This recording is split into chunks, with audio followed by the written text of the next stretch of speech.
In this video, we'll go over the third step of the third alternative process, which is actually creating third alternatives. The search for a third alternative starts when you ask someone, are you willing to go for a solution that's better than anything we've thought of before? If the answer is yes, you can start experimenting with possible solutions that will meet your criteria of success. Please note that I said solutions, plural. The search for a third alternative almost always involves many possible alternatives. We create models, we throw old things together in new ways, we turn our thinking upside down. We work in a freewheeling mode, confident that possible solutions are abundant. One of my favorite examples of third alternative thinking is Ward Clapham, a former officer of the Royal Canadian Mounted Police.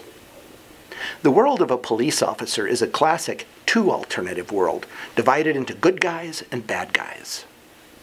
When Ward became chief of police in Richmond, British Columbia, youth crime was out of hand in that town. The police department was typical. They saw their job as catching bad guys and getting the kids off the streets.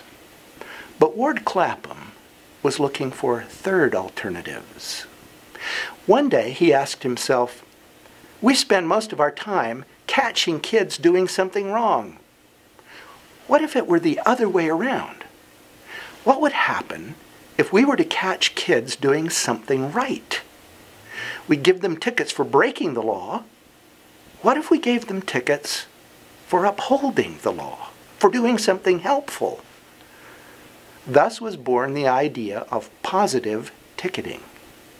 Each year, police in Richmond issue about 40,000 positive tickets that are good for anything from a slice of pizza to a sporting event or a video game.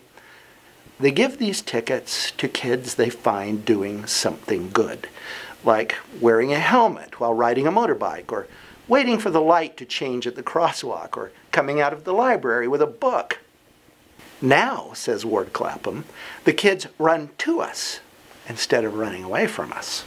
A big problem in Richmond was with juveniles who would race each other in their cars at night on the streets. These street races were extremely dangerous, with several fatalities each year. Finally, a police officer was killed trying to stop a street race. Angry, the police department wanted to do a major crackdown. But Ward thought differently.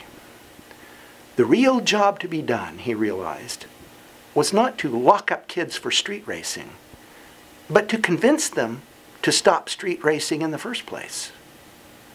His third alternative was to buy a little sports car and turn it into a police race car, complete with siren and lights and lots of souped-up accessories, and to show it at the local car shows where street racers like to hang out. The beautiful car attracted a lot of attention and gave the police officers a chance to get to know the racers, to understand their world, and to persuade them to stop racing on city streets.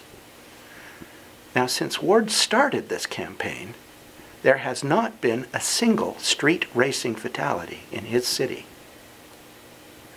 Another time, police received a call that some thugs were blocking traffic by playing hockey in the street. Ward pulled up in his big police cruiser to find that the thugs were actually some very young teenagers. And when they saw him, they froze, not knowing what to do. Now, Ward had two alternatives. He could chase them away, or he could arrest and cite them, but he went for a third alternative. You have two choices, he said sternly. I can give you each a ticket, or I can play hockey with you. To the amazement of these kids, he grabbed a stick and joined the game. Now, why did he do this? He says, my criterion of success is strong relationships. I think about this city not just for today, but for a generation to come. Those kids will never be afraid of the police again. They'll think of us as their friends. That game lasted only a few more minutes, but the goodwill created will last a lifetime. Positive tickets, a police race car, many other third alternatives have totally changed the relationship between law enforcement and the youth of Richmond, BC. The results speak for themselves. Juvenile crime dropped by 41% within 2 years. The cost of processing youth offenders fell by 90%. Repeat offenses dropped from 61% to 12%. That's the power of third alternatives. So, what do we learn from Ward Clapham? How does he come up with these results? First, he has escaped the trap of two alternative thinking.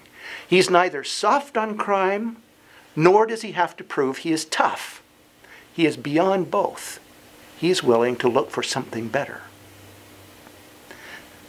Second, he has a firm vision of what success looks like. A city that's crime-free because people respect each other. Third, he is always looking for third alternatives. Doing the surprising thing, sometimes doing the opposite of what's expected, like joining the hockey game instead of arresting everybody. He turns the conventional solutions upside down. In the next video, we'll show you how to know when you've actually arrived at a third alternative that will work for you.